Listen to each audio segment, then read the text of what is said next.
Friends, நம்ம விஜய் மல்லி ஸ்டோரியோட upcoming episode எப்படி இருக்க போகுது அப்படின்னு அந்த வீடியோவில் பார்க்க போகிறோம். ராஜி வந்து தீவிரமாக களத்தில் இறங்கிட்டாங்க. விஜயோட சொத்துக்கள் மட்டும் இல்லாமல் மல்லியை விட்டு துரத்தணும் அப்படிங்கிற எண்ணம் வந்து அவங்க பயங்கரமாக வந்து பண்ணிட்டு இருக்காங்க அப்படின்னு சொல்லலாம். அதுக்காக தான் வந்து இன்வெஸ்டர்ஸ் வந்து பார்த்தீங்கன்னா விஜய் கிட்ட மல்லு கட்டி நின்று அவங்க கிட்ட காசு வாங்கணும்னு வராங்க. அதுலேயும் பெரிய பிரச்சனை ஏற்படுத்தி விட்டுறாங்க. 6 மாதம் டைம் கேட்டால் 6 நாள் தான் உங்களுக்கு நான் டைம் கொடுப்பேன், அதுக்குள்ளே நீங்கள் ரிட்டர்ன் பண்ணுங்க அப்படிங்கிற மாதிரி திருப்பி விட்டுட்டாங்க. அது மட்டும் இல்லாமல் வந்து பார்த்தீங்கன்னா அவங்களோட குடோன் வந்து தீப்பெட்டி எரிஞ்சிட்டு இருக்கு அப்படிங்கிற மாதிரி சொல்றாங்க. ஸோ அதுக்கு காரணம் வந்துட்டு இன்னொருத்தர் தான் அப்படிங்கிற மாதிரி சொல்றாங்க. ஸோ அதுக்கு வந்து போலீஸ் கம்ப்ளைண்ட் வந்து கொடுக்கணும் அப்படிங்கிற மாதிரி தான் விஜய் சொல்றாரு. அதுக்கும் வந்துட்டு முட்டுக்கட்டை போடுறாங்க ராஜி அப்படின்னு சொல்லலாம். ஸோ அவங்க வந்து மறுநாள் அவர் எந்திரிச்சு கீழே வருவார். நீங்கள் தூங்கிட்டு இருந்தான்னு நினச்ச விஜய், என்ன விஜய் எந்திரிச்சு வர, நீ மறுபடியும் போய் பாடு அப்படிங்கிற மாதிரி சொல்றாங்க. இல்லைக்கா என்னமோ பிரச்சனை நினைக்கிறேன், ஏன் ஒரு மாதிரி இருக்கா அப்படின்னு கேட்கும்போது அப்போதான் சொல்றாங்க இந்த விஷயங்கள்லாம் வந்துட்டு சொல்லும் போது அப்போ போலீஸ் கம்ப்ளைண்ட் கொடுத்துடலாம் அப்படின்னு சொல்றாங்க. சொல்லும் போது போலீஸ் கம்ப்ளைண்ட் எல்லாம் வேணாம் விஜய் அப்படிங்கிற மாதிரி சொல்றாங்க. அப்போ மல்லியும் பார்த்துட்டு ஆமா அவர் சொல்றது கரெக்ட் தான், போலீஸ் கம்ப்ளைண்ட் கொடுத்தாதான் எந்த ஒரு பிரச்சனையும் வராது அப்படிங்கிற மாதிரி சொல்றாங்க. ஏதாவது நாளைக்கு பெரிய பிரச்சனை இருந்தாலும் சால்வ் ஆயிடும் அப்படிங்கிற மாதிரி சொல்றாங்க. நீ உனக்கு என்ன தெரியும், அவ சொல்றாங்கறதுக்கெல்லாம் நீ இது பண்ணிட்டு இருக்காத விஜய், அவளுக்கு என்ன தெரியும் அப்படிங்கிற மாதிரி சொல்றாங்க. அது மட்டும் இல்லாம ராஜி சொன்னது வந்து நியாயப்படுத்துற மாதிரி ஒரு விஷயம் தான் சொல்றாங்க. ஏன்னா வந்து ஃபயர் சேஃப்டி எக்யூப்மெண்ட்ஸ் எல்லாம் பண்ணியே ரொம்ப நாள் ஆச்சு. ஸோ இப்போ வந்து போலீஸ் கேஸ் அப்படி இப்படின்னு போனோன்னா போலீஸ் வந்து நம்ம மேலே தான் திருப்பி விட்டுருவாங்க, அது பெரிய பிரச்சனையில் போய் முடிஞ்சிடும் அப்படிங்கிற மாதிரி சொல்கிறாங்க. அது மட்டும் இல்லாமல் இப்போவே நான் வந்து போய் பார்த்துட்டு வரேன், நீ போய் படுத்தூங்க அப்படிங்கிற மாதிரி சொல்கிறாங்க. நைட் டைமில் எப்படிக்கா நீ தனியாக போவேன், நான் வரேன் அப்படின்றாங்க.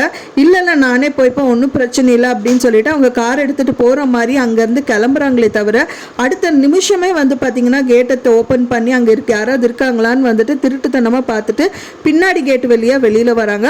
அவங்க வந்தது மட்டும் இல்லாமல் வந்துட்டு ரஞ்சிதா ரூமுக்கு வந்துட்டு ரஞ்சிதா கிட்டேயும் பேசுகிறாங்க. ரஞ்சிதா வந்து பார்த்துட்டு என்ன ராஜிமா நீங்கள் என்ன கிளம்பிட்டீங்கன்னு நினச்சி வந்துட்டீங்க அப்படிங்கிற மாதிரி சொல்கிறாங்க.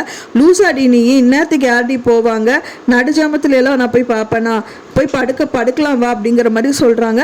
என்னென்ன ஒன்றும் புரியல, நீங்கள் என்ன இன்வெஸ்டர்ஸை கூப்பிட்டு விட்றீங்க, அப்புறம் இது ஏதோ ஃபயர் ஆயிடுச்சுன்னு சொல்கிறீங்க, எனக்கு ஒன்றுமே புரியலையே அப்படின்ற மாதிரி சொல்கிறேன். ரொம்ப பயந்துட்டியா, எல்லாம் சுற்றியும் நானே ஆட்டையை போட்டுருவேன் நீ நினச்சிட்டு இருக்கியாடி அப்படின்னு சொல்லி சொல்கிறாங்க. அப்படியெல்லாம் இல்லை ராஜிமா, எப்படி இருந்தாலும் நான் உங்கள் பக்கத்தில் தான் நீ நிற்பேன் அப்படிங்கிற மாதிரி வந்து ரஞ்சிதா சொல்கிறாங்க.